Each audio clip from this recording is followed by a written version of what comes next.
2026 मध्ये Maharashtra B Ed CET. आणि ई.एल.सी.टी. देणाऱ्या विद्यार्थ्यांसाठी ही एक व्हिडिओ सीरीज आपण सुरू केलेली आहे आणि या सीरीजमध्ये आपण मेंटल ॲबिलिटी या सेक्शनमधील सर्व महत्त्वाच्या टॉपिकवरील एम.सी.क्यू डिस्कस करत आहोत. तर आजच्या या टॉपिकमध्ये आपण बी.एड सी.ई.टीमध्ये कायम विचारल्या जाणाऱ्या एम.सी.क्यूचं आन्सर्स पाहणार आहोत. सोबत हे एम.सी.क्यू तुम्ही कमीत कमी वेळेमध्ये कसे सॉल्व्ह करू शकता या सुद्धा ट्रिक्स आपण आजच्या या व्हिडिओमध्ये डिस्कस करणार आहोत. तर हॅलो विद्यार्थी मित्रांनो, मी तुमचा एज्युकेटर अरविंद आणि तुमचं स्वागत आहे ग्लोबल ऑनलाईनमध्ये. मित्रांनो, महाराष्ट्र बी.एड सी.ई.टी. आणि ई.एल.सी.टीसाठी असणारा जो 30 दिवसांचा क्रॅश कोर्स आहे हा 23 फेब्रुवारीपासून ग्लोबल ऑनलाईनमध्ये सुरू होत आहे. तर या क्रॅश कोर्समध्ये तुम्हाला डेली लाईव्ह क्लासेस दिले जातील. सोबतच विद्यार्थी मित्रांनो, रेकॉर्डेड लेक्चर इथे अवेलेबल असतील. संपूर्ण अभ्यासक्रमाच्या अपडेटेड नोट्स, 50 पेक्षा अधिक मॉक टेस्ट आणि 2000 पेक्षा अधिक एम.सी.क्यू सुद्धा तुम्हाला या बॅचमध्ये दिले जातील. तर परीक्षेपूर्वी तुमचा संपूर्ण सिलेबस या बॅचमध्ये कव्हर केला जाईल आणि परीक्षेनंतर तुमच्या ॲडमिशनमध्ये तुम्हाला गाईड करण्याचं काम सुद्धा या बॅचमध्ये केलं जाईल. तर लवकरात लवकर या बॅचला जॉईन करा आणि महाराष्ट्रातल्या टॉपच्या बी.एड कॉलेजमध्ये ॲडमिशन घेण्याची तयारी अगदी आत्तापासूनच सुरू करा. फाइंड द ऑड वर्ड, वेगळा शब्द शोधा. तर आपल्याला या एमसीक्यू मध्ये ऑप्शन्स दिले आहेत. Option A Ghaziabad, option B Varanasi, option C Gorakhpur आणि ऑप्शन डी बागलपूर. तर आपल्याला हे चारही जे ऑप्शन्स आहेत ते व्यवस्थित पाहायचे. त्याच्यामध्ये काय सिमिलरिटी आहे, काय रिलेशनशिप आहे ते आपण आयडेंटिफाय करायचं आणि त्याचं जे योग्य उत्तर असणार आहे ते आपण याच्यामधून आयडेंटिफाय करायचं. तर मित्रांनो, आपण पाहू शकता गाझियाबाद झालं, वाराणसी झालं, गोरखपूर झालं आणि बागलपूर झालं, हे शहरांचे नावं आहेत. आणि हे शहरं जे आहेत त्याच्यापैकी 3 जे शहरं आहेत, गाझियाबाद, वाराणसी आणि गोरखपूर, हे 3 शहरं उत्तर प्रदेश या स्टेटमध्ये किंवा या राज्यामध्ये आहेत. आणि चौथं जे दिलेलं शहर आहे बागलपूर, हे शहर बिहार या राज्यामध्ये आहे. त्याच्यामुळे या ऑप्शन मध्ये करेक्ट आन्सर असणार आहे ऑप्शन डी बागलपूर, की जे बिहार राज्यात आहे आणि उर्वरित सगळे जे आहेत गाझियाबाद, वाराणसी, गोरखपूर हे उत्तर प्रदेशमध्ये आहे. ठीक आहे, चला आता पुढचा प्रश्न आपण पाहूयात. पुढचा प्रश्न आहे फाइंड द ऑड पेअर, वेगळी जोडी शोधा. याच्यामध्ये तुम्हाला ऑप्शन्स दिलेत light heavy, crime blame, short long, man woman. जर ऑप्शन मध्ये आपण पाहिलं तर आपल्याला ऑप्शन जे आहे ते विरुद्धार्थी शब्दांचे ऑप्शन दिले आहेत, म्हणजे अँटोनिम्स आपल्याला दिलेले आहेत. जसं की मॅन वुमन असेल, हे एक अँटोनिम आहे. शॉर्ट लॉंग हे एक अँटोनिम आहे. लाईट हेवी म्हणजे हलका आणि जड हे एकमेकांचा विरुद्धार्थी शब्द आहे. त्याच्यामुळे याच्यामध्ये बी जो ऑप्शन आहे क्राईम आणि ब्लेम हे एकमेकांचा विरुद्धार्थी शब्द नाही, म्हणजे गुन्हा आणि दोष हे एकमेकांना विरुद्ध नाही. त्याच्यामुळे याच्यामध्ये असणारी जी ऑड पेअर आहे ती ऑप्शन बी गुन्हा दोष क्राईम ब्लेम ही असणार आहे. त्यामुळे या प्रश्नाचं योग्य उत्तर आहे ऑप्शन बी क्राईम ब्लेम किंवा गुन्हा दोष. ठीक आहे, आपण काय केलंय, आपण या क्वेश्चन मध्ये सगळे ऑप्शन पाहिले. ऑप्शन पाहिल्यानंतर आपल्याला लक्षात आलं की इथे एकमेकांचे विरुद्धार्थी शब्द म्हणजे अँटोनिम्स दिलेले आहेत. आपण अशी जोडी निवडली की ज्याच्यामध्ये अँटोनिम किंवा हे विरुद्धार्थी शब्दाचं रिलेशन नसेल, तर आपल्याला ती जोडी म्हणजे क्राईम ब्लेम ही मिळाली. ठीक आहे, त्याच्यावरून आपण ऑप्शन करेक्ट हा शोधलेला आहे. चला पुढचा आपण प्रश्न पाहूयात आता. फाइंड द ऑड पेअर, वेगळी जोडी शोधा. आपल्याला इथे ऑप्शन्स दिलेत AZ, BY, CX, DV हे 4 ऑप्शन आपल्याला इथे दिलेले आहेत. तर आपल्याला याच्यामध्ये वेगळी जोडी शोधण्यासाठी, जसं मी तुम्हाला अॅनालॉजीच्या व्हिडिओमध्ये सांगितलं होतं की अल्फाबेट्स जे आहेत ते आपण 1 to 26 जर काउंट केले तर प्रत्येक अल्फाबेटला एक वेगळी पोझिशन आपण देऊ शकतो. ए ला जर आपण 1 दिला तर आपण झेड पर्यंत जाऊ तर 26 नंबर देऊ शकतो. आता तेच नंबर आपल्याला इथे मेन्शन करावे लागतील. ठीक आहे, तर ए च्या बाबतीत जर आपण पाहिलं तर ए फर्स्ट नंबरला आहे म्हणून 1, झेड हा 26 नंबरला आहे म्हणजे 26 नंबरला आहे, बी 2 नंबरला येतो, त्याच्यानंतर वाय हा 25 नंबरला येतो. नंतर जर आपण सी च्या बाबतीत पाहिलं तर सी हा 3 नंबरला येणारा आहे. नंतर एक्स जो आहे तो 24 नंबरला येतो म्हणजे 24 नंबरला येतो. डी 4 नंबरला येतो आणि व्ही जो आहे तो 22 म्हणजेच 22 नंबरला येतो. तर आपण सुरुवातीला काय केलं, यांचे नंबर्स आपण इथे दिले. त्याच्यानंतर आपण काय करूयात, आता ज्यावेळेस आपण ह्या जोडीमध्ये या पोझिशन्सची म्हणजे 1 + 26 यांची ऍडिशन किंवा बेरीज करतो त्यावेळेस आपल्याला 27 आन्सर येतं. 2 आणि 25 ची बेरीज केल्यानंतर आपल्याला 27च येईल.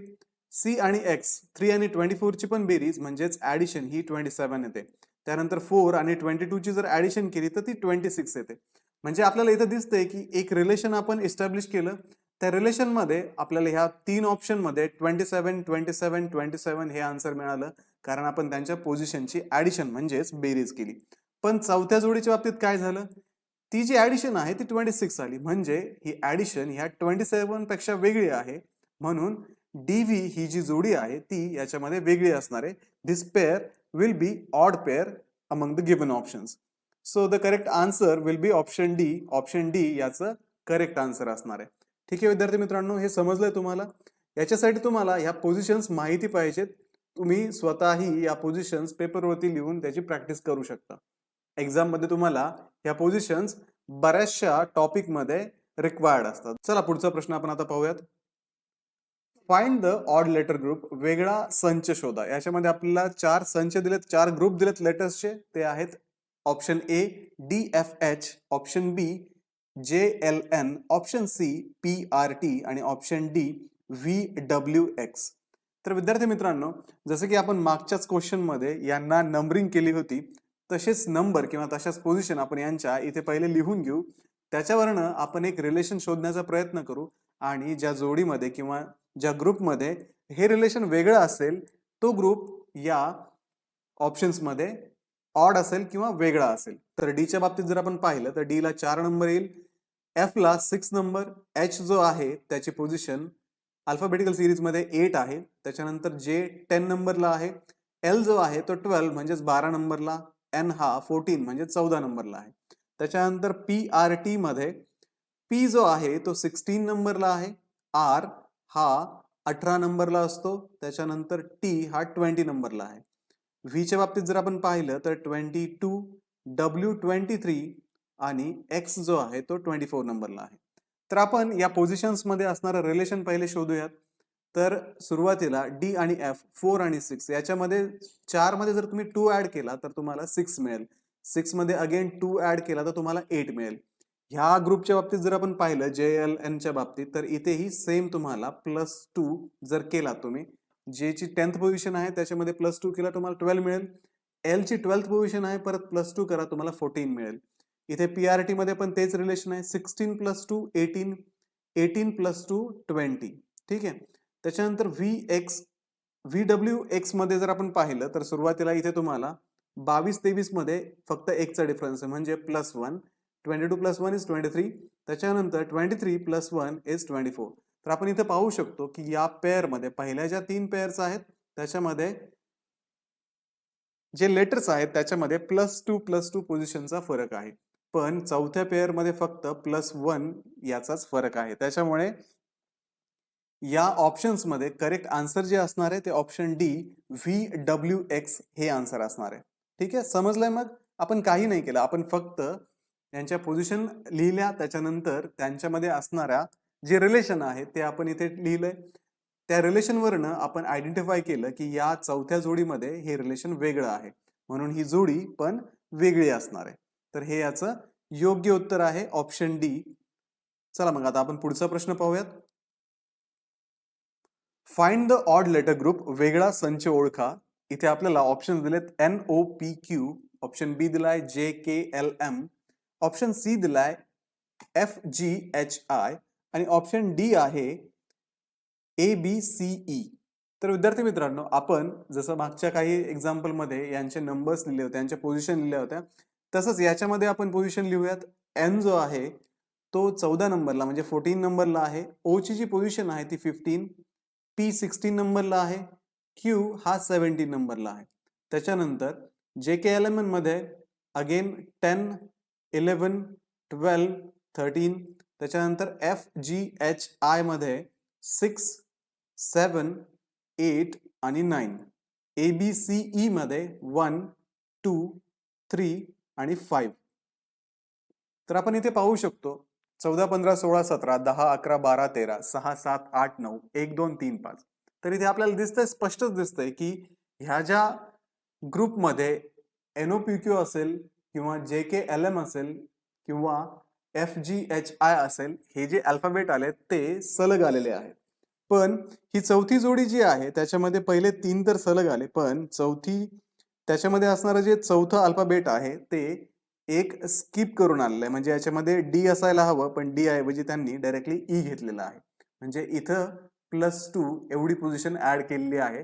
बाकीच्या सगळ्या केसेसमध्ये तिसऱ्या आणि चौथ्यामध्ये फक्त +1 ऍड केलेला आहे. +1 इथे पण +1 दिसतोय, पण या चौथ्या जोडीमधल्या तिसऱ्या आणि चौथ्या लेटरमध्ये +2 ऍड केलेला आहे. म्हणजे या सगळ्यामध्ये ही जी जोडी आहे ABCE ही जोडी वेगळी आहे.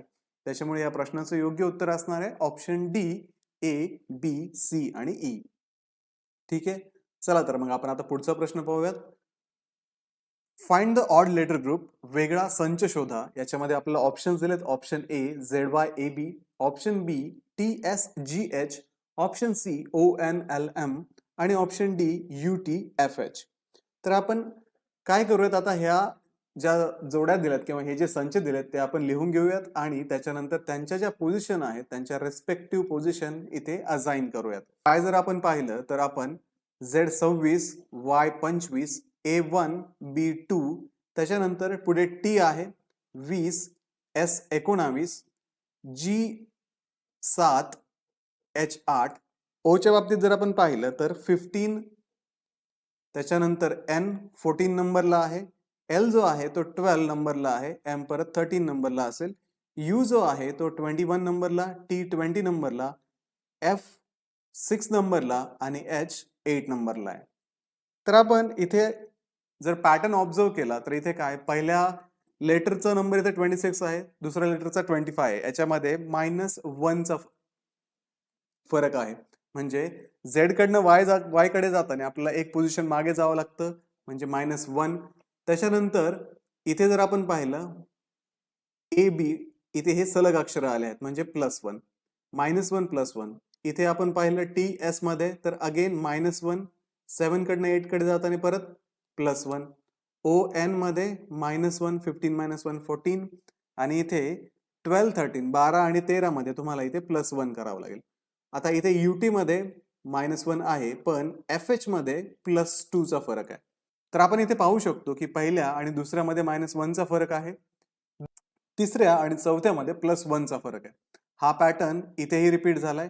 ऑप्शन सी मध्ये पण हा पॅटर्न रिपीट झालाय, पण ऑप्शन डी मध्ये आपण जर पाहिलं तर -1 +2 इथे +2 आहे. म्हणजे ही जी जोडी आहे ती हा -1 +1 चा जो रूल आहे बाकीच्या 3 जोड्या फॉलो करताय, पण ही जोडी किंवा हा जो ऑप्शन आहे, हा जो संच आहे, तो संच हा रूल फॉलो करत नाही. त्यामुळे याच्यामध्ये जो वेगळा ग्रुप आहे तो UTFH हा ग्रुप वेगळा असणार आहे. त्याच्यामुळे याचं योग्य उत्तर ही ऑप्शन डी UTFH हे असणार आहे. ठीक आहे, समजलंय. मग एकदम सोपं आहे, याच्यामध्ये वेगळं किंवा अवघड असं काहीही दिलेलं नाहीये.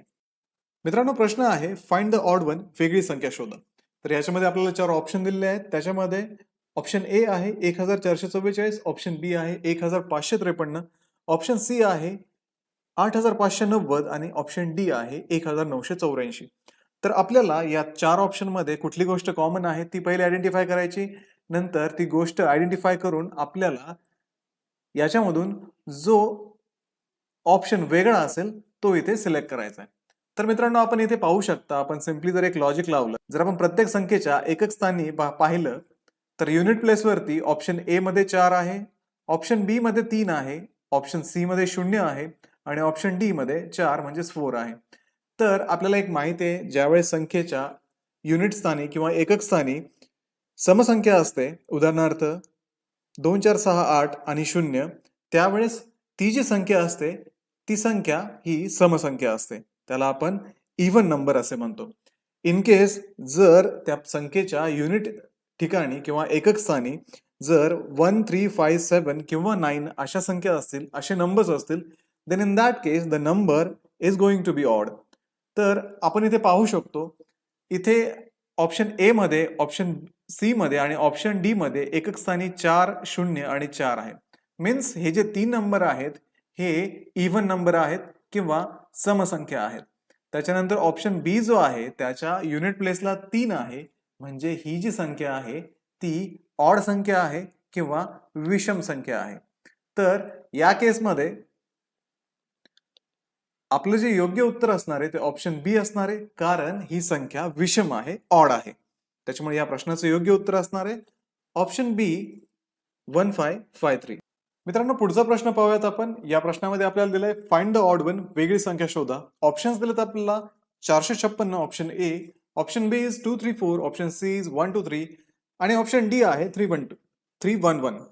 तर विद्यार्थी मित्रांनो आपण याच्यामध्ये पाहू शकतो, जसं आपण मागच्या प्रश्नामध्ये एक लॉजिक यूज केलं होतं सम आणि विषम संख्याचं, तसं या ठिकाणी जरी आपण ते लॉजिक यूज केलं तर फक्त इथे दोन आपल्याला समसंख्या आणि दोन विषम संख्या दिसत आहे आणि आपल्याला याच्यामधून फक्त एकच ऑप्शन निवडायचा आहे. तर आपण दुसरं लॉजिक इथे यूज करू शकतो. आपण जर या नंबरकडे पाहिलं तर 4 5 6 2 3 4 1 2 3 म्हणजे प्रत्येक दुसरा जो डिजिट आहे तो 1 ने वाढतोय. 4 नंतर 4 अधिक 1 5, 5 अधिक 1 6, 2 + 1 3, 3 + 1 4, 1 + 2 1 + 1 2 आणि 2 + 1 3. आणि इथे जर पाहिलं तर 311 आहे म्हणजे 3 - 2 झालाय आणि पुढे -1 झालाय. म्हणजे हा जो पॅटर्न आहे तो 311 फॉलो करत नाही. +1 आणि +1 चा पॅटर्न. जसा 4 होता 4 + 1 5, 5 + 1 6, जसा 2 होता 2 + 1 3, 3 + 1 4, 1 2 3 होता 1 + 1 2 आणि 2 + 1 3. त्या पद्धतीने 311 हा सेम जो पॅटर्न आहे तो फॉलो करत नाही, म्हणून हा ऑप्शन वेगळा आहे, हे याचं करेक्ट उत्तर आहे. ठीक आहे, समजलंय मग. चला आता आपण पुढचा प्रश्न पाहूयात. फाइंड द ऑड ग्रुप, वेगळा संच शोधा. इथे आपल्याला संच दिले आहेत चार ग्रुप दिले आहेत. त्या 4 ग्रुप्स मधून तुम्हाला करेक्ट आन्सर इथे चूज करायचंय. ऑप्शन ए आहे 25 50 56, option B is 20 40 46, option C is 18 36 40 आणि ऑप्शन डी इज 12 24 30. तर आपण इथे एक पॅटर्न पाहू शकतो.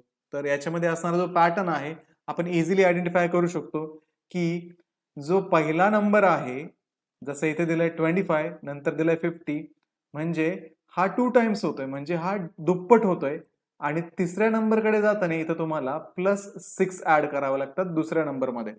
तर या केसमध्ये जर पाहिलं तर 20 to 40 म्हणजे इथंही दुप्पट झालाय.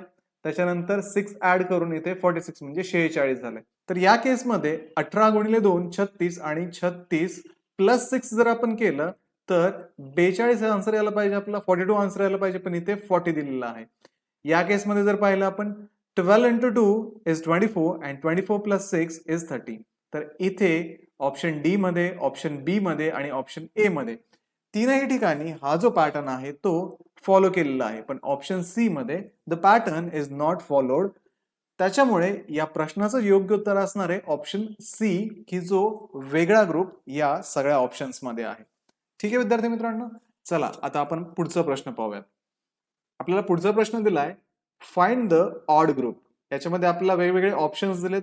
आपल्याला दिसत आहे option A is JKL, option B GHI, option C OPQ and option D ILT.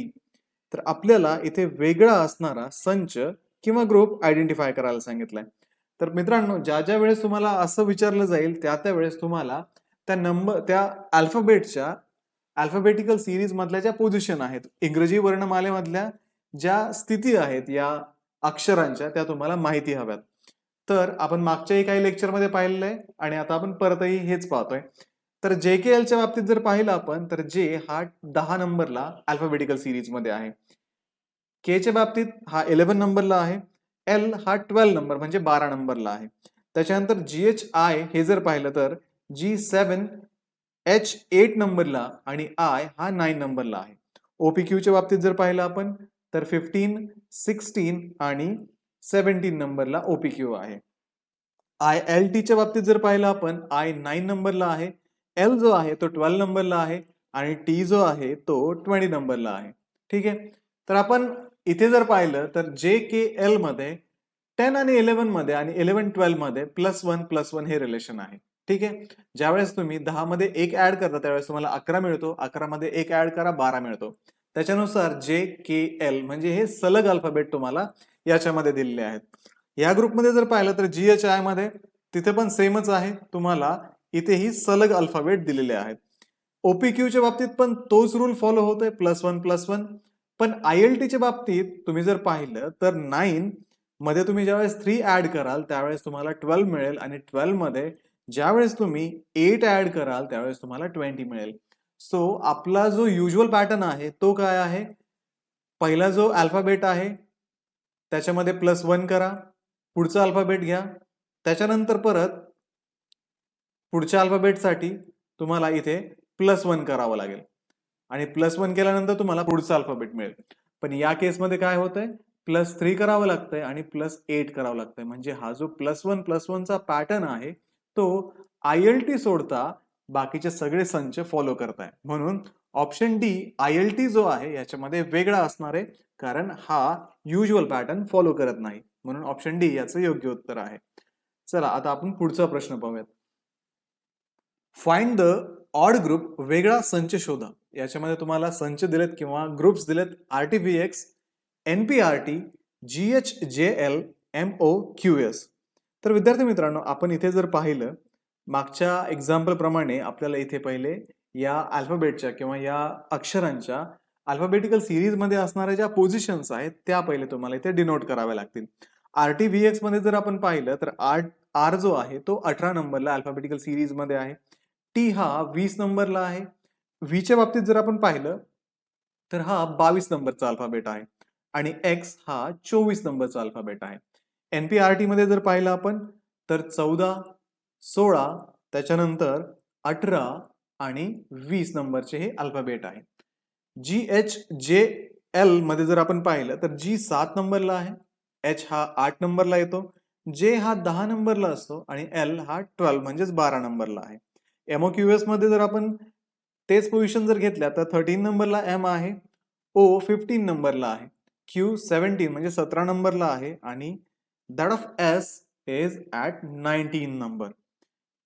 आता या केसमध्ये जर आपण पाहिलं, आपण एक पॅटर्न बघूयात कुठला कुठला पॅटर्न फॉलो होतो याच्यामध्ये. तर 18 + 20, 18 + 2 is 20, 20 + 2 is 22 आणि 22 + 2 is 24. म्हणजे प्रत्येक ठिकाणी इथे +2 ची ऍडिशन आहे.